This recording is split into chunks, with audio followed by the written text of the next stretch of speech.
మీ మోకాల నొప్పులకు ఎటువంటి సర్జరీ లేకుండా ఎపియాన్ పెయిన్ క్లినిక్ అందిస్తున్న అత్యాధునిక చికిత్స.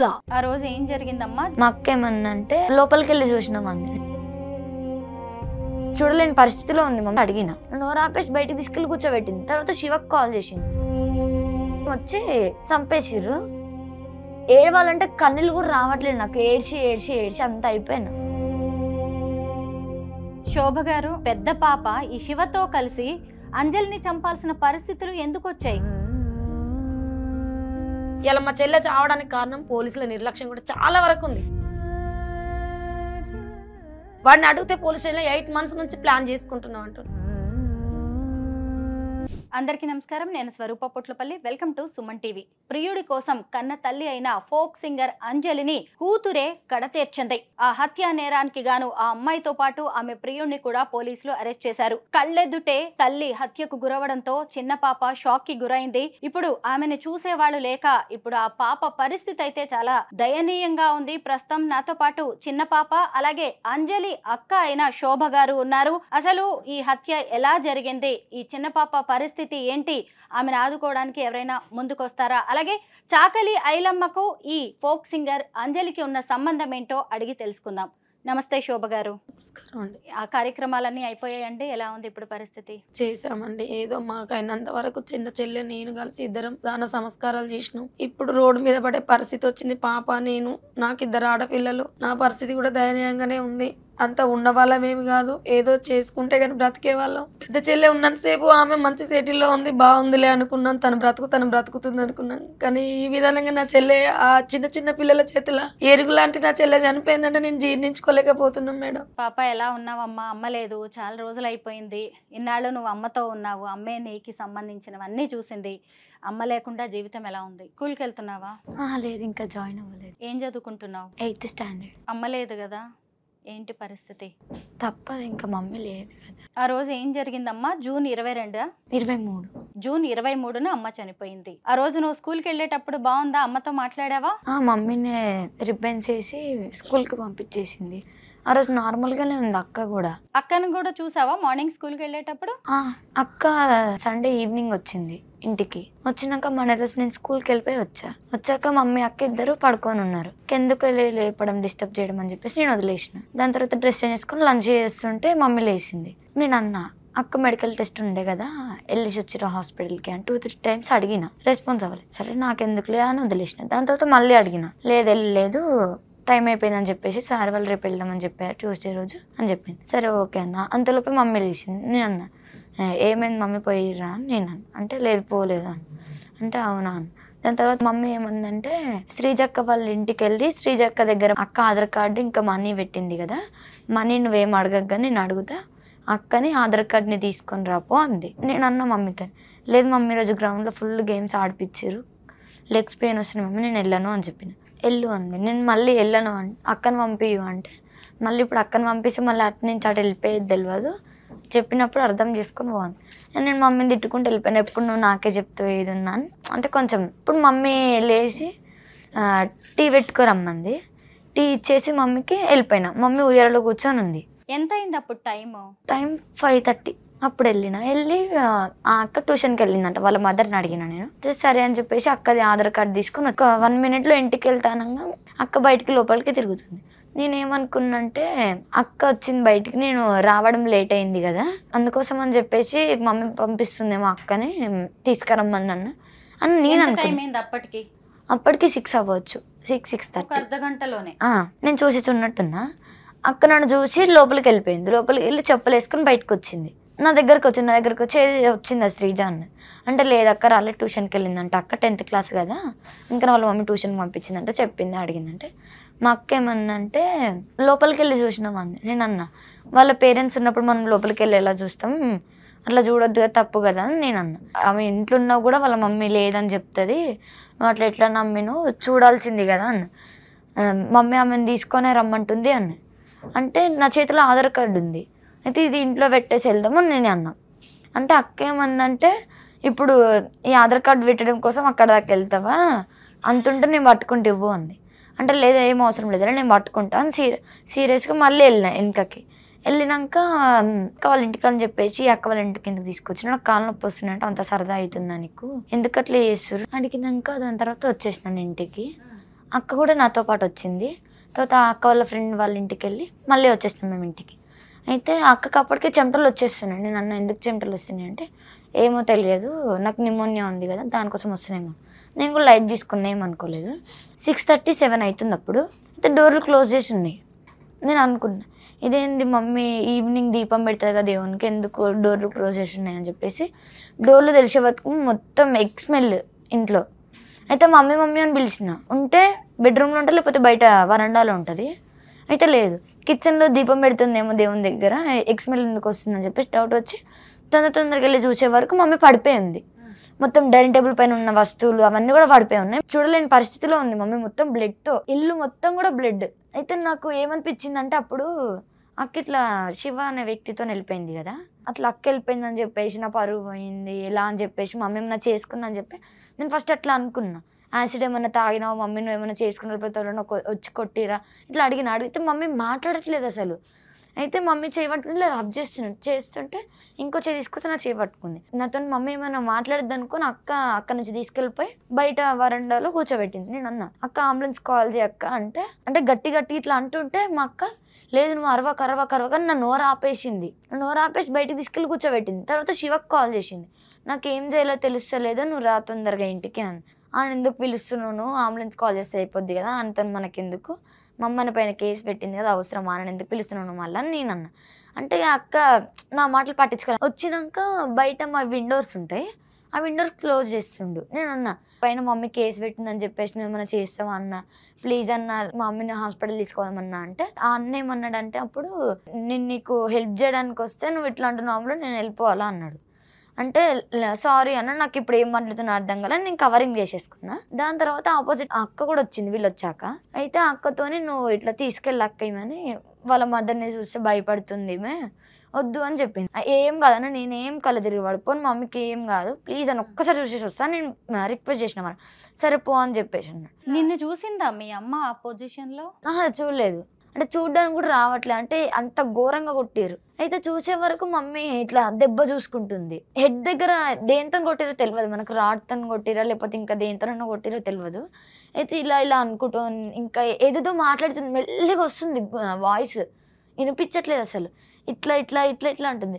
నాకు వీళ్ళు చెప్పిన మాటలకి వీళ్ళు అన్న వాటికి మమ్మీ చేసే వాటికి నాకు ఇంకా భయం అయింది. అయితే సరే అని చెప్పేసి మమ్మీని చూసి అక్క వాళ్ళు ఉన్నారు కదా, ఆ అక్క వాళ్ళ ఇంటికి వెళ్ళినా. నేను వెళ్ళేసరికి ఈ అన్న ఉన్నాడు కదా శివన్న వాళ్ళ తమ్ముడు మా అక్క, వీళ్ళు ముగ్గురు కలిసి ఏం చెప్పినంటే మా అక్క వాళ్ళ ఇంటికి వెళ్ళే ముందు మీ మమ్మీకి కొన్ని వాటర్ చల్లి కొన్ని నీళ్ళు తాగిపించి ఏమైందో అడిగి హాస్పిటల్ తీసుకుపోతాం అన్నారు.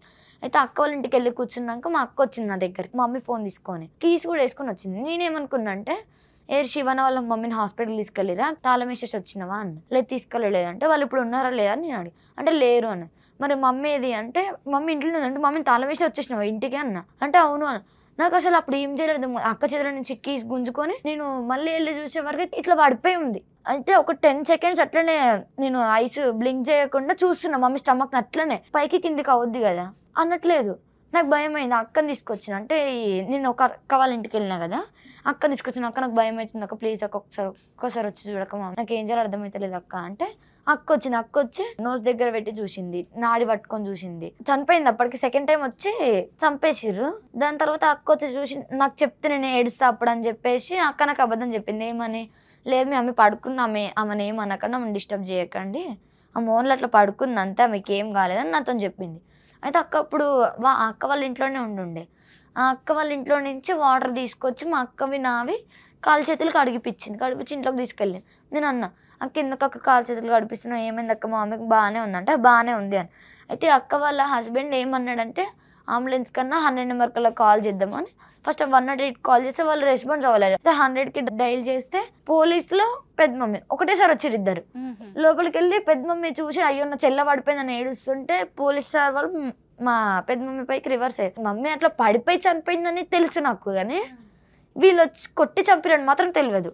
పెద్ద మమ్మీ వాళ్ళని పట్టుకొని నేను ఏడుస్తుంటే అప్పుడు మా అక్క మా పిన్నితో ఏమందంట అంటే ఇట్లా చున్నీ పట్టుకొని గట్టిగా పిన్ని సారీ పిన్ని ఒక చిన్న తప్పు చేసిన, నేను ఒక చిన్న తప్పు చేసినట్టు అంటే మా పిన్ని వినలేదంట. అయితే సార్ వాళ్ళని ఏదో దాస్తుంది అని చెప్పేసి ఆమెను దగ్గరికి పిలిచి అడిగేసరికి నేనే చంపిపించేసిన సార్ మా మమ్మీని అనేసిందంట. అయితే నాకు తెలియదు. అయితే నన్ను పోలీస్ సార్ వాళ్ళ కార్లో ఎక్కించి కూర్చోబెట్టారు. అయితే నాకు అప్పటి వరకు కూడా తెలియదు. సిఐ మేడం వచ్చిండే. ఆ సిఐ మేడం నా దగ్గరకు వచ్చి కూర్చుంది. అక్క కూడా వచ్చి నా పక్కనే కూర్చుంది. అయితే అక్క ఏమంటుందంటే వాళ్ళిద్దరే చేసి ఉంటారు అంటే మమ్మీని ఇంకొక వ్యాన్ లో వేసేసారు. నేను అరుస్తున్నా బయటికి, మమ్మీ లేవు మమ్మీ నీకు ఏం కాలేదు, నిన్ను అట్లా ఎందుకు పడేసారు, మమ్మీ లేవు మమ్మీ అని నేను ఏడుస్తున్నా. నా పక్కన కూర్చొని మా అక్క ఏమంటుందంటే వాళ్ళిద్దరే చేసి ఉంటారు మేడం, మధ్యాహ్నం వచ్చి మా చెల్లె బయటికి వెళ్ళినప్పుడు మా ఫ్రెండ్ వాళ్ళ ఇంటికి వెళ్ళినప్పుడు వాళ్ళు వచ్చి బెదిరించారు మేము అని చెప్పి. అంటే నేను అన్నా ఎవరిద్దరు శివ వాళ్ళని అంటే అప్పుడు అంది అంతే. నేను అన్నా నాకు అప్పుడు ఎందుకు చెప్పలేదు, వీళ్ళు సెకండ్ టైం వచ్చినప్పుడు నాకు చెప్తే పోలీసు వాళ్ళకి ఫోన్ చేసి నేను వాళ్ళని పట్టేసినప్పుడు మమ్మీ కూడా బతుకుతున్నా కదా, నువ్వు ఎందుకు చేసినావు అని. అయితే ఆ సీఎం మేడంతో మేడం ఫస్ట్ ఏమైనా నా పక్క నుంచి తీసేయండి అన్న. మా పెద్ద మమ్మీ మా పిన్ని వచ్చి నా పక్కన కూర్చున్నారు.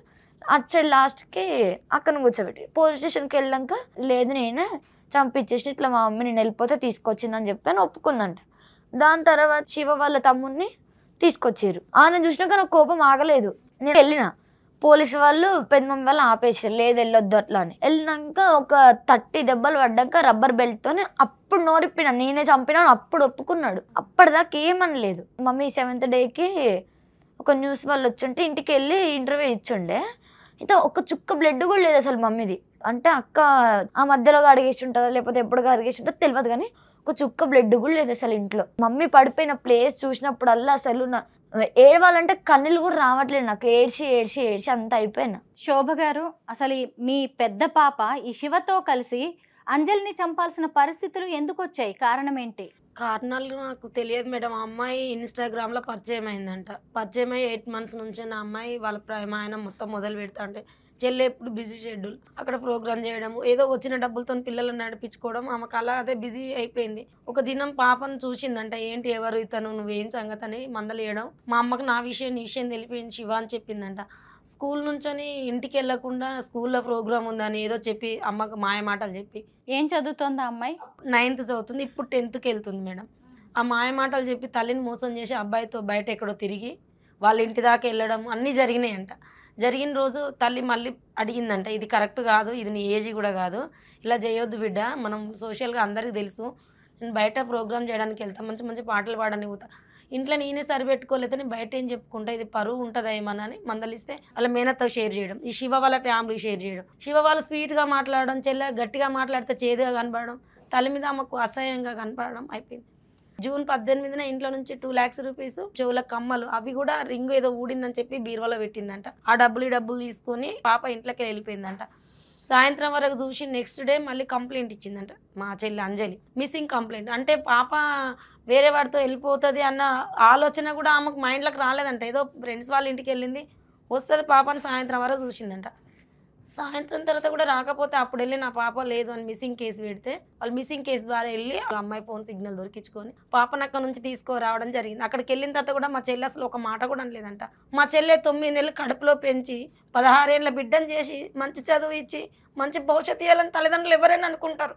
మరి ఆ పొజిషన్లో నా చెల్లి కూడా ఒకవేళ అడిగిందేమో, అలా కాదు అని ఆ కక్ష ఎంచుకున్నారు. ఎలా చంపాలని ప్లాన్ చేసుకున్నారు నాకు అర్థం కాలేదు మేడం. 18th వచ్చి 19th లేదు, 2 days పోలీస్ స్టేషన్ చుట్టే తిరిగిందంట. 23rd కూడా 4 o'clock 5 వరకు కూడా సిఐ గారితో మాట్లాడింది, సార్ ఏం చేయాలి, ఈ అమ్మాయికి ఇప్పుడు డాక్టర్ టెస్ట్ అయిపోతే వాడికి ఫోక్సో చట్టం కేసు పడుతుంది, దీనివల్ల ఏంటి సార్ ఇది పాప ఇలా అయిపోయింది, ఇప్పుడు చేసే ఏజ్ కదా అంటే సార్ వాళ్ళు కూడా మంచి మంచి సలహాలు ఇచ్చి ఇది ఇలా ఉంటుంది అంజలి అలా ఉంటుంది, కొంచెం నువ్వు ఓపిక పట్టుకో, పాపను ఒక 2 years వరకు వెయిట్ చేపి తర్వాత చేద్దాం, వాడికే పెళ్లి చేద్దాం కాదని అన్నట్లేమో వాళ్ళంతా కూడా మాట్లాడుకున్నారండి. పోలీస్ స్టేషన్లోనే శివ వాళ్ళ అమ్మ, నువ్వు మంచిదానివి అయితే నీ బిడ్డ నా దగ్గరికి ఎందుకు వస్తుందని మా చెల్లెని పోలీస్ స్టేషన్లోనే రివర్స్గా అయ్యి చెల్లెని కొట్టడానికి వచ్చిందంట. వాళ్ళ అమ్మమ్మ శివ వాళ్ళ అమ్మ ఇద్దరు వచ్చినప్పుడు మా చెల్లె వాళ్ళ చిల్లరగా అల్లరిగా అరుస్తా అంటే మా చెల్లె పోలేదంట వాళ్ళ జోలికి. పాపని అద్దెలో పెట్టుకుందంట, వద్దు బిడ్డ ఒక 2-3 years వెయిట్ చేస్తా నీకెందుకని చెప్పి ఇంటికి తీసుకొచ్చి బిడ్డకి ఏదో బుద్ధగించి మాటలు ఏమో చెప్పుకుంటాం. తల్లి అన్నప్పుడు ప్రేమ ఎంతో చూపించుకుంటాం, కానీ ఆ బిడ్డకు ప్రేమ గిట్టలేదు, తల్లి ప్రేమ అస్సలు గిట్టలేదు. బాయ్ ఫ్రెండ్ ప్రేమే స్వీట్గా కనిపించి ఇంట్లో ఉన్నాయి అన్నీ, మా అమ్మ ఇలా మా అమ్మ అలా అన్నీ చెప్పి ఆ ఇంట్లో మొత్తం వీక్నెస్లు అన్నీ చెప్పి తల్లి ఏ టైంలో స్నానం చేస్తుంది, పూజ ఏ టైంలో చేస్తుంది, మొత్తం టోటల్గా చెప్పి ఉంచింది మేడం. ఇలా మా చెల్లె చావడానికి కారణం పోలీసుల నిర్లక్ష్యం కూడా చాలా వరకు ఉంది. ప్రతి అమ్మాయి ఇలా పోతే ఎంతమంది పిల్లల్ని చూస్తలేం. ఇవ్వరా తల్లిదండ్రులు? కేసు ఇవ్వరా?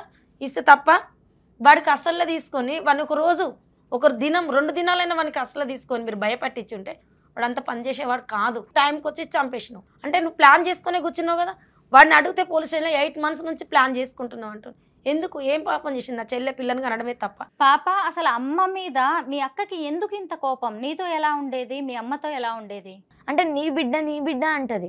మమ్మీ అంటది నువ్వు నా బిడ్డవు కదా, అదొక్కతే నా బిడ్డ ఇట్లా అంటది. నేను ఏడిచిన, మమ్మీ ఎందుకు మమ్మీ అక్క ఊకే ఇట్లానే అంటది, నాకు ఏ ప్రైజ్లు వచ్చినాయి ఏది చేసినా కూడా ఇట్లానే అంటది ఎందుకే అంటే, మేము ఇద్దరం నవ్వినమంటే అక్క ఏడుస్తుంది, మేమిద్దరం ఏంటిస్తే అక్క నవ్వుతుంది. అలాంటి బిహేవియర్ చేస్తుంది ఆమె ఇంట్లో కూడా. 5:30కి ఫోన్ పడుతుంది, 8 వరకు ఫోన్ చూడడమే. మమ్మీ కూడా ఆమెను ఏమనదు, మళ్ళీ ఏమైనా చేసుకుంటుందేమో లేకపోతే వెళ్ళిపోతుందేమో అని చెప్పి ఫ్రెండ్స్తోనే కదా చాట్ చేసేది అని చెప్పి మమ్మీ వదిలేసింది. అంటే తెలియదు ఈయనతో చేసిందని చెప్పి మమ్మీకి. అమ్మని చంపిన తర్వాత మళ్ళీ కలిసావా అక్కని? చూసావా అసలు? లేదు, పోలీసులు తీసుకెళ్ళాక అసలు ఇంతవరకు. శోభ గారు, ఇప్పుడు అంజలికి 2 పెళ్లిళ్ళు జరిగాయా? ఈ 2 ఆడపిల్లలు కూడా వేరు వేరు భర్తలకు పుట్టినవారా? మా రవి మా చుట్టాల అబ్బాయి దమ్మనపేటకు మ్యారేజ్ చేసినాం. మ్యారేజ్ అయినాక పాప పుట్టింది. పాప పుట్టిన ఒక 6 months 7 monthsలోనే అతను అయిన అప్పులకు ఇంట్లో ఉన్న పరిస్థితులకు అతను డ్రైవర్ వర్కే చేసేది. ఆ డబ్బులు సరిపోవట్లేవు, నాకు ఇబ్బంది అవుతుందని చెప్పి ఆ ఇబ్బందులకు అతను ఫైజన్ తీసుకున్నాడు. వాళ్ళ ఫ్యామిలీ అంతా ఏం సపోర్ట్ చేయలేదు. మా దగ్గర ఉన్న డబ్బులు ఎన్ని పెట్టిన అబ్బాయి బతకలేదు. అక్కడ నుంచి గాంధీలో వేసిన తర్వాత గాంధీలో 9 రోజులు ఉన్నాడు. అలా ఎన్ని రోజులు ఉండే చిన్న అమ్మాయి 18 సంవత్సరాల అమ్మాయి ఒక పాపను పట్టుకొని ఎలా ఉంటుంది మేడం? అమ్మకు కూడా ఒక తోడు ఉండాలి కదా. అందుకే మేము చేసిన పెళ్ళి ఆ అమ్మాయికి కూడా ఈ అబ్బాయిని. 2 భర్తలు 3 భర్తలు అనేది ఇది నాకు మంచిగా అనిపించట్లేదు మేడం. ఎందుకంటే సమాజంలో ఒక తోడు కావాలని ఎవరైనా కోరుకుంటారు. తనకు తోడు, తర్వాత ఇంకొక కూతురు పుట్టింది. ఆ అబ్బాయి కూడా ఈ అమ్మాయి ఆ అమ్మాయి అని ఏ రోజు చూడలేదు మేడం. ఎన్ని ఫోటోలు కాదు, మీరు ఫేస్బుక్లో కూడా వెతుకుతే దొరుకుతాయి. ఇద్దరికి సేమ్ బట్టలు, సేమ్ డ్రెస్సులు, ఎంత బాగా చూసుకునేవాడు. ఆయనకు ఓన్ బేకరీ, ఇంట్లో వాళ్ళకు లేని ఫుడ్ అంటూ లేకపోయేది, అన్ని విధాలుగా చూసుకునేది ఆ తండ్రి. ఈ మధ్య కాలంలోనే రోడ్డు యాక్సిడెంట్లో చనిపోయింది మేడం. అసలు ఏ రోజు కూడా పిల్లల్ని ఏమి ఇబ్బంది పెట్టలే, భార్యని ఇబ్బంది పెట్టిండేమో కానీ ఈ బిడ్డ నాకు పుట్టలే, ఆ బిడ్డ నీకు పుట్టలే అని అసలు ఎప్పుడూ నా మర్ది తీయలేదు అలాంటి విషయాలు. అయ్యో, ఈ పాపకి ఇప్పుడు తండ్రి లేడు, తల్లి లేదు, అసలు ఏమీ లేకుండా ఒంటరిగా ఏం చేయాలో దిక్కుతోచని పరిస్థితుల్లో ఉన్నాం మేడం. మేము ఇప్పుడు మా చెల్లెని అలా చంపి కూడా పైనకి వెళ్ళి ఇలా మాట్లాడుతుంటే మేము భరించలేకపోతున్నాం మేడం. ఇది ఇప్పుడు పాపని ఇక మీరే చూడాలా అండి? నేనున్నంతసేపు నా బిడ్డని నేనే చూడాలి. ఇప్పుడు మీరేం చేస్తుంటారు? మీ ఆర్థిక పరిస్థితి ఏంటి? నేను ఇక్కడ కోంపల్లిలోనే కుకింగ్ చేయడానికి వెళ్తాం మేడం. అపర్ణ ఫార్మడ్ హౌస్ అని ఉంటుంది, అక్కడ చేసుకుంటాను. ఏదో వచ్చిన దాంతో పిల్లలు నడుపుకుంటున్నాం ఇప్పుడు ప్రస్తుతానికి. నాకు వెనక ఆధారం ఏం లేదు, ముందేం చేసుకుంటేనే బ్రతికే వాళ్ళం మేడం. మేము మొత్తం మీరు 3 అక్క చెల్లెళ్ళు? 3 అక్క చెల్లెలు. మీకు 2 ఆడపిల్లలు. భర్త లేడు? మా ఆయన చనిపోయి 20 years అయిపోయింది. అయ్యో, అతనికి కళ్ళకి కావిళ్ళై చనిపోయిండు. అమ్మ ఏంటి ఇప్పుడు? అమ్మ లేదు కదా, అసలు ఏంటి, ఏం చేద్దామని? ఇప్పుడు పెద్దమ్మ దగ్గరేనా? ఇంకా ఏంటండి వీళ్ళ పరిస్థితి? ఇంకా పాపని ఇక మీరే చూడాల్సిన బాధ్యత కనిపిస్తోంది. మీ ఆర్థిక పరిస్థితి అంతంత మాత్రంగానే ఉంది. పాప నేనే చూస్తాను మేడం, ఇంకేం చేసేది ఏం లేదు. కాకపోతే ఏంటంటే దయ ఉన్న వాళ్ళు ఎవరైనా మా పాపకు సాయం చేయాలనుకున్న వాళ్ళు పెద్ద మనసుతో ముందుకు వస్తారని కోరుకుంటున్నాను మేడం నేను. ఎందుకంటే నేను ఒక ఒంటరి దాన్ని ఉన్నన్ని రోజులు చేస్తా. అమ్మాయి హెల్త్ బాగాలేదు, 2 ఆడపిల్లలు, ఇప్పుడు ఇంకో పాప యాడ్ అయింది. నేను కూడా అంతంత మాత్రమే కదా, ఎలా బ్రతకాలి, ఏం చేయాలి, చేసే చెల్లెనే పోయింది. ఆమెకు నెలకు 40,000 జీతం, ఆ జీతం పోయింది, గవర్నమెంట్ జాబ్ పోయింది, అన్ని నాశనం అయిపోయినాయి. ఇప్పుడు ఏం చేయలేని పరిస్థితి. ఒక్క పాప కోసం మొత్తం ఎన్ని జీవితాలు ముడిపడి ఉన్నాయి అనిపిస్తుంది మేడం ఇప్పుడు మాకు. పాప, మీ అమ్మ మీ అక్కని నిన్ను వేరువేరుగా చూసేది, ఆమంటేనే ఇష్టం, నన్ను మా అమ్మ చాలా టార్చర్ పెడుతుంది అని ఫ్రెండ్స్కి కూడా చెప్పుకుంటూ ఉండేదంట. ఎందుకు అలా చేసేది మీ అక్క? అంటే వాళ్ళ ఫ్రెండ్స్ ఏం చెప్తున్నారు అంటే, మేము కూడా వీడియో చూసాం, స్క్రూ డ్రైవర్స్తో పొడుస్తుంది, వాతలు పెడుతుంది అని చెప్తున్నారు కదా వాళ్ళ ఫ్రెండ్స్. ఒక్కసారి మా అక్క బాడీ పైన ఒక్క చిన్న ఘాటు చూపించమనండి. చెప్తే వాళ్ళు అంటున్నారా లేకపోతే వాళ్ళే క్రియేట్ చేసుకుని మమ్మీని బ్యాడ్ చేయడానికి అలా అంటున్నారా అని చెప్పేసి నాకైతే ఇట్లా అనిపిస్తుంది. మా మమ్మీ మాత్రం మమ్మల్ని ఇద్దరిని ఒకవేళ కొడితే, మేము ఏదైనా అల్లరి పని చేస్తే కానీ కొడుతుంది, ఎక్కువ అంటే నాకే పడతాయి దెబ్బలు. మమ్మీ వాళ్ళ అక్క వాళ్ళ ఫ్రెండ్స్తో అయినా మా ఫ్రెండ్స్తో అయినా ఇంత ఫ్రెండ్లీగా ఉంటుంది. అయితే వాళ్ళు ఏం చెప్తున్నారంటే, వాళ్ళ మమ్మీ ఇట్లా టార్చర్ చేసేది వాళ్ళని, ఆమె వచ్చి మాకు చెప్తుంది ఇట్లా అంటారు. ఆ పెద్దమ్మాయికి తల్లి మీద అంత కోపం ఉందని మీరు ఎప్పుడైనా ఊహించారా? అసలు ఇలా చంపే వరకు పరిస్థితులు వెళ్తాయని అస్సలు అనుకోలేదు మేడం. మేము ఎప్పుడు కూడా అనుకోలేదు. ఏంటంటే ఇప్పుడు పెద్ద ఫ్యామిలీ ఉంది కదా, అంజలి పెద్ద అత్తగారు ఉన్నారు కదా, వాళ్ళతో ఈ పెద్ద పాపకి రాకలు పోకలు పెట్టిందనమాట. ఈ అమ్మాయి నా దగ్గరే ఉండాలి నా కూతురు అని ఎప్పుడు అనుకోలేదు. వాళ్ళ బంధువుల దాంట్లో కలవాలి, ఇటు ఈ ఫ్యామిలీకి దగ్గర ఉంది, అటు ఆ ఫ్యామిలీ దగ్గర ఉంది, కలవాలి తాతయ్య బాబాయిలు మేనత్త అందరూ. ఈ పాప ఎప్పుడైనా రాఖీల పండగకో పెళ్ళిళ్ళకో మంచి మంచి సందర్భాలకు ఎక్కడైనా వెళ్తే మీ అమ్మ వల్లనే మీ డాడీ చనిపోయిండు, మీ అమ్మ వల్లనే మీ డాడీ చనిపోయిండు, ఆ అమ్మాయి మైండ్ అంతా డైవర్ట్ చేసిళ్ళు. ఆ మైండ్లో అలాగే పెట్టుకొని కూర్చుంది. ఎప్పుడైతే ఈ శివ అనేవాడు ఎప్పుడైతే ఈ ఇన్స్టాగ్రామ్లో పరిచయం అయిందో వాళ్ళు మొత్తం ఆ 2 ఫ్యామిలీలు మాట్లాడుకున్నారు. దీన్ని ఎదిగేదాన్ని కూడా మనం అంచగొట్టాలి, అట్లీస్ట్ మన మొత్తానికి కథం చేయాలి, మా అన్నయ్యని చంపిండు, వాళ్ళు ఏమేమి చెప్పిళ్ళు అమ్మాయికి ఆ పెద్దత్త గారు. సెకండ్ ఈ శివ వాళ్ళ ఫ్యామిలీ ఎంటర్ అయిన తర్వాత ఇంకా వాళ్ళకి మంచి సపోర్ట్ దొరికింది. ఇటేమో స్వీట్గా కనిపిస్తుంది ఏది పెద్ద పాపకి, ఇటు అత్తగారేమో ఇలా చెప్తున్నారు, మా తాతయ్య మా బాబాయిలు అంతా ఇలా చెప్తున్నారు. ఆ అమ్మాయికి తల్లి మీద ఒక కక్ష అనేది పెరిగిపోయింది మేడం. ఓ మా అమ్మ ఇలా అయితే మా డాడీ చనిపోయిందా, మా మమ్మీ టార్చర్ వల్ల అసలు అక్కడ లేని లేదు మేడం. ఇప్పటికి కూడా మేము ఏ విధానంగా ప్రూఫ్ తెమ్మంటే నేను గాంధీ నుంచి కాదు ఎక్కడ నుంచి రెమెడీ హాస్పిటల్ కుక్కడపల్లి దగ్గర నుంచి కూడా నేను తెస్తాను. మా చెల్లె పిక్కబట్టి చంపిందా, ఉరిపెట్టి చంపిందా, ఫైజన్ తీసుకొని 9 days చనిపోయిన అబ్బాయికి ఇలా మా చెల్లె చంపిందని చెప్పి తెలియని పిల్ల మైండ్ మొత్తం డైవర్ట్ చేసింది పెద్ద ఫ్యామిలీ. సెకండ్ శివ వాళ్ళ ఫ్యామిలీ మా చెల్లెని చంపిన తర్వాత మేడం నాకు అసలు కాల్ వచ్చింది 10:30కి కాల్ వచ్చింది. అసలు చెల్లె చనిపోయిందని అసలు నాకు ఏం తెలియదు. 10:30కి చిన్న పాప కాల్ చేసింది, పెద్ద అమ్మాయి చేసింది, చిన్న అమ్మాయి ఇద్దరు చేసిళ్ళు. ఇద్దరు చేస్తే ఫస్ట్ అమ్మాయి చేసినప్పుడు నేను కాల్ కట్ చేసిన, అవసరం లేదని కాల్ కట్ చేస్తే ఈ చిన్న పాప కాల్ చేసి పెద్దమ్మ నేను మ్యాగీని మాట్లాడుతున్నా, ప్లీజ్ అమ్మ మా అమ్మ పడిపోయి 2-3 hours అయిపోయింది, ఒక్కసారి రావా, నీ చెల్లె కాదా, పుణ్యం చేసుకోవా అమ్మ అంటే నా గుండె ఎక్కడో కరిగిపోయి ఏంది ఇలా మాట్లాడుతున్నావు ఏందమ్మా అంటే లేదమ్మా నువ్వు రా అంది. రా అనేసరికి నేను బయలుదేరినా, మా పిల్లలు ఇద్దరం ముగ్గురం బయలుదేరినాం. బయలుదేరేటప్పటికి పెద్ద పాప ఫోన్ చేసి అమ్మ నువ్వు ఎక్కడున్నావు తొందరగా రావా అంటుంది. ఏంది మినిట్కి ఫోన్ చేస్తున్నావు ఏమైంది నీకు అంటే నువ్వు వచ్చినాక చెప్తాను నీకు, ఒకటి జరిగింది నేను చెప్తాను అని అంటే ఒకటి జరగడం ఏంది, ఫోన్ పెట్టే నేను వస్తున్నా, నన్ను డ్రైవింగ్లో ఉన్న ఊక ఫోన్ చేసి సతాయించకే అన్న. నేను వెళ్ళేటప్పటికి మేడం 11:30, 12 అవుతుంది. చెల్లె పడిపోయిన పొజిషన్, చెల్లె బ్లడ్లో ఉన్నదంట. అమ్మాయి అప్పటికి నేను పోయినప్పుడు బ్లడ్ లేదు, మొత్తం కడిగేసింది బకెట్లతో. ఏంటంటే ఈ యశ్వంత్ గాడు అనేడు ఎల్బీ నగర్లో చికెన్ కట్ చేస్తాడంట. ఆ చికెన్ కట్ చేసే వ్యవహారం రోజు బ్లడ్ చూసి వాడి కళ్ళకి ఏమీ కాలేదు. ఆ బ్లడ్ మొత్తము ఆ మనిషిని లేపి బ్లడ్ అంతా కడిగి బాత్రూంలో నెట్టేసి మళ్ళీ ఎవిధావేదిగా పండబెట్టించి పోలీసులు మేము వచ్చేటప్పటికి. నేను మా చెల్లెని లేపాలి హాస్పిటల్ తీసుకెళ్ళాలని చెప్పి అంజలి అని పిలిస్తే అంజలి మన దగ్గర లేదు. అంజలి వెళ్ళిపోయి ఎన్నో గంటలు అయిపోయింది, నాకు అర్థం అవ్వట్లేదు సార్ నన్ను చూడనియండి అంటే నీ ఫింగర్ ప్రింట్స్ పడతాయి, నువ్వు మీ చెల్లెని ముట్టొద్దని చెప్పి లాక్ చేసినాక నాకు అర్థం అవ్వట్లేదు సార్ ప్లీజ్ దయచేసి మా చెల్లెని నన్ను చూడనియండి. అసలు ఏం జరిగిందంటే వాళ్ళు వచ్చి బయటకు వచ్చి 3 hours 4 hours అయిపోయింది అమ్మాయి చనిపోయి, ఇంకా వేరే బాడీని తీసుకెళ్ళి అంబులెన్స్ రావాలనుకుంటుంటే మా పిల్లలకి అర్థమైపోయింది అమ్మ నువ్వు ఇంకా అక్కడ ఉండకు, పిన్నిని ఎదురో మర్డర్ చేసింది అదంతా. కనీసం నా పక్క నుండి కూడా అమ్మ నేను ఇలా చేశాను నా వల్లనే మీ చెల్లె ప్రాణం పోయిందని నాకు చెప్పలేదు మేడం. అస్సలు పెద్ద పాపను తీసుకొని మా చెల్లి బిడ్డ నీ తండ్రి చనిపోయిండు, తండ్రి తర్వాత మళ్ళీ తండ్రిని చేసుకుంటే ఈ తండ్రి చనిపోయిండు, ఈ తల్లి చనిపోయింది, మీరు అనాథలు, మీరు ఎవరి దగ్గర పోతారు బిడ్డ అని మేము ఇలా ఏడుస్తున్నాం. కానీ ఈ ఎముడే మా చెల్లెని చంపించినని మేము ఊహించుకోలేదు. అక్కడి వరకు మాకు అసలే తెలియట్లేదు ఏం జరిగింది, ఎవరు చంపిల్లు. ఎందుకంటే మేము రాజకీయంగా అస్సలు రాలే మేడం, ఎవరి మీద అనుమానం రాలే, ఏ ఫ్యామిలీ కూడా నాకు అనుమానం నాకు తెలియదు, నాకు అసలు ఏం తెలియదు. మేము అక్కడ నుంచి పోలీస్ స్టేషన్కి వెళ్ళిన తర్వాత పాప నా చంకలో కూర్చుంది అమ్మాయి, ఆ అమ్మాయి కూడా నా చంకన కూర్చుంది, ఈ అమ్మాయి ఈ పక్కన కూర్చుంది. ఈ ఇద్దరిని తీసుకుని అందులో చిన్న అమ్మాయిని నా దగ్గర వదిలేసి పెద్ద అమ్మాయిని లోపల తీసుకెళ్ళి నాకు అర్థం అవుతలేదు ఏంటి సార్. లోపల తీసుకెళ్ళిన తర్వాత ఇంట్రగేషన్లో చెప్తుంది మా అమ్మను చంపడానికి నేనే సహాయం చేసిన, శివ వచ్చిండు, శివ చంపుతానని అంటే ఫస్ట్ నేను బతలన్నా వినలేదు, తర్వాత నేను చున్నీ ఇచ్చిన మా మమ్మీ డ్రెస్ ఆ చెల్లె రోజు వేసుకుని డ్యూటీకి వెళ్ళే డ్రెస్ అది, ఆ చున్నీ ఇచ్చిందని చెప్పిందంట. నేను వినలేదు సార్, నన్ను మళ్ళీ లోపలికి పిలిపించి సిఐ గారు నువ్వు ఏమనుకుంటున్నావు అమ్మ అంటే లేదు సార్ మా చెల్లెకైతే శత్రువులు ఎవరు లేరు, మా చెల్లె హ్యాపీగా బతుకుతోంది, తన డ్యూటీ తను చేసుకుంటూ తన పిల్లలు తన భర్త చనిపోయి 1 year అయింది, మాకు శత్రువులు అయితే ఎవ్వరు లేరు సార్ అని. ఇలా శత్రువులు ఎందుకు లేరమ్మా, ఇక్కడే కూర్చుంది ఇదే మెయిన్ క్యాండిడేటు అని. ఏమైంది సార్ అంటే ఎవడో ఇది ఇట్లా ఇన్స్టాగ్రామ్లో పరిచయం అయ్యిండు, వాడి తమ్ముడు వాడు ఇదంతా ఇలా జరిగిందని చెప్పిన. అప్పుడు నేను షాక్లోకి వెళ్ళిపోయి అసలు స్పృహ తప్పిపోయినా మేడం. నేను 1 hour వరకు నేను మనిషిని కాలే, కూర్చోబెట్టినా నేను అవ్వట్లేదు. నా చెల్లె ఇలా అయిపోయిందా, ఏనుగు లాంటి మనిషి చీమల చేతిలో చచ్చిపోయిందా, ఒక పెద్ద రాజకీయ నాయకుల చేతిలో చనిపోయిందా, ఎవరి చేతిలో చనిపోయిందా అనుకునే అంత పొజిషన్ లేదు. చిన్న పిల్లలు 16, 17, 19 ఈ ఏజ్ పిల్లలతో నా చెల్లె చనిపోవడం ఇది నేను జీర్ణించుకోలేకపోతాను మేడం. అక్కడికి వెళ్ళిన తర్వాత వాడు ఒక 15-20 నిమిషాలు బెడ్ మీద కూర్చున్నారంట మా చెల్లెని చంపి.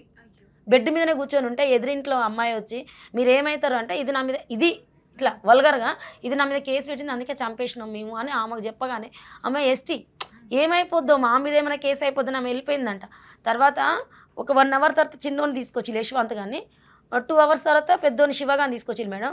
తీసుకొచ్చి ఎలా చంపిల్రా మీరు అని మా ముందే అడుగుతుంటే నేను మామూలుగా వాడు రాగానే నాకు అర్థమైపోయి నేను కొట్టడానికి అట్లా వెళ్ళేటప్పుడు నాకు ఆపేసిళ్ళు, వద్దు అని ఆపేసిళ్ళు. తీసుకెళ్ళి ఒక సెల్లులో పెట్టిన తర్వాత ఎలా చంపినవురా నువ్వు అంటే ఇలా షర్టు పైకి లేపేసి మా చెల్లెని చంపిన చున్నీ నడుము కట్టుకున్నాడు మేడం. ఏ శత్రువు కట్టుకుంటాడు మేడం? చంపిన చున్నీని కూడా అక్కడ వేయకుండా వాడు నడుముకు కట్టుకొని నల్గొండకి వెళ్ళిపోయి మళ్ళీ అక్కడ నుంచి 2 గంటలు 3 గంటల వరకు తీసుకొచ్చే వరకు కూడా మా చెల్లెని చంపిన చున్నీ వాడు నడుము కట్టుకొని ఉన్నాడు. ఎంత దుర్మార్గంగా, ఎంత ఆలోచనలు, వాళ్ళ ఆలోచనలు, ఎంత బలం ఎవరిచ్చారు, ఎక్కడి నుంచి వచ్చింది నాకేం అర్థం అవుతలేదు మేడం. మా చెల్లి ఏం తప్పు చేసిందో నాకు అర్థం అవుతలేదు. శోభ గారు, మీకు చాకలి ఐలమ్మకి బంధుత్వం ఏంటి? చాకలి ఐలమ్మ వాళ్ళు మా అమ్మమ్మ వాళ్ళు పాలోళ్ళు, దగ్గర రిలేషను. మా అమ్మ వాళ్ళు తోటి కోడలు. మా అమ్మ వాళ్ళ ఇంటికి ఆడపిల్ల పిల్ల, మా అమ్మమ్మ వాళ్ళ ఇంటి ఆడపిల్ల. ఆ ఇంట్లో పుట్టింది మా అమ్మ. ఐలమ్మ గారి విగ్రహావిష్కరణ అంటే ప్రతి దగ్గర మా చెల్లె ముందు ఉండేది. అమ్మ ఉద్యమాల గురించే మాట్లాడుతూ ఉండేది. అమ్మ ఉద్యమాల పాటలు పాడేది. చాకలి ఐలమ్మ అంటే ఇది. ఈ చాకలి వాళ్ళని ఇలా అనగదొక్కుతున్న ప్రతి విషయంలో మా చెల్లె ముందుండి పోరాడేది. ప్రతి ఒక్కరికి తెలుసు హైదరాబాద్లో, యావత్ తెలంగాణ చాకలి వాళ్ళందరికీ, మా రజకుల బిడ్డల ప్రతి ఒక్కరికి తెలుసు అండి. అంజలి అంటే ఎవరు, సట్ల అంజలి అంటే ఎవరు, ప్రతి విషయంలో అమ్మ గురించి కొట్లాడింది. అదే శ్వేత ఐలమ్మ గారి వాళ్ళ మామగారు మా అమ్మకు మేనమర్ది. మేము రిలేషన్ కాదు అని చెప్తుంది కదా. అదే పాలకుర్తి సెంటర్లో మేడం, అక్కడ కూర్చున్నాం. మేము రిలేషనా కాదా అని. మేమేం అమ్మ పేరు చెప్పుకొని తినలేదు. అమ్మ కుటుంబంలో నుంచి వచ్చిన వాళ్ళం, మేము ఆ బ్లడ్లో నుంచి వచ్చిన వాళ్ళం. అది చెప్పడంలో తప్పు అయితే అడగండి మేడం, మేము ఎవరో అక్కడ వచ్చి తెలుస్తుంది. కాదు అని చెప్తే మేము జీర్ణించుకోలేకపోతున్నాం. అమ్మ పేరు ముందు తెచ్చినాం తప్ప అమ్మని తప్పు చేయలేదే మేము. అంత చాలా తక్కువ కుటుంబం, చిన్న కుటుంబంలో నుంచి వచ్చిందా అంజలి? ఆ కుటుంబంలో బిడ్డే కదా. కాదు అనడం నాకు నచ్చట్లేదు మేడం. ఇప్పుడు ఈ పాపకి సంబంధించి ఎవరినైనా మీరు సాయం అడగాలనుకుంటున్నారా? ఖచ్చితంగా మేడం అడగాలనుకుంటున్నాం. దయగల వారు, ప్రేమ ఉన్న వాళ్ళు, దిగజారిపోయిన బతుకులు అయిపోయినాయి ఇప్పుడు మా పరిస్థితులు. బిడ్డ ఈ రోజు అంటే చదివేలాగో చదివిస్తున్నాం అనుకోండి, గవర్నమెంట్ స్కూల్లో ఎక్కడో వేసి, రోజున ఆ బిడ్డకి ఏమీ లేవు. దయచేసి మీ ఛానల్ ద్వారా మీరు ఏదైనా మా పిల్లలకు సాయం చేయమని అడుగుతున్నాం మేడం. తెలిసి తెలియని వయసులో ప్రేమలో పడి దాన్నే జీవితం అనుకొని పెద్ద పాప కన్న తల్లినే చంపేసింది. చెప్పుడు మాటలతో ఆమె ఇప్పుడు జైలు పాలయ్యింది. ఇప్పుడు ఆమెతో పాటు మరో 2 కూడా అరెస్ట్ అయ్యి జైల్లో ఉండాల్సిన పరిస్థితి. ఇప్పుడు చూస్తే ఈ చిన్న పాప చాలా చిన్న ఏజు, చివరికి పెద్దమ్మ చూడాల్సిన పరిస్థితి. ఆమె ఆర్థిక పరిస్థితి కూడా అంతంత మాత్రమే. ఆమెకి భర్త లేడు. 2 పిల్లల బాధ్యత, ఆడపిల్లల బాధ్యత ఉంది. ఇటువైపు చూస్తే ఇంకో ఆడపిల్ల. మీలో ఎవరైనా సరే ఈ చిన్న పాపకి సాయం చేయాలి అనుకుంటే ముందుకి రావచ్చు. మీ సాయం ఖచ్చితంగా ఈ అమ్మాయి జీవితాన్ని నిలబెడుతుంది. ఇప్పటికే తల్లి చనిపోయి అక్క ఒక హంతకిగా కనిపిస్తూ ఉండడంతో అమ్మాయి మానసిక పరిస్థితి కూడా అసలు సరిగ్గా లేదు. మీరు ఎవరైనా ముందుకొచ్చి సాయం చేస్తే చిన్న జీవితాన్ని నిలబెట్టిన వారు అవుతారు. ఒక్క ప్రాణం ఇన్ని జీవితాలని ఇప్పుడు ప్రభావితం చేస్తోంది. ఈ చిన్న పాపకి సాయం చేయడానికి మీలో ఎవరైనా ముందుకొస్తే మీరు ఖచ్చితంగా మనసున్న మహారాజులుగా నిలిచిపోతారు.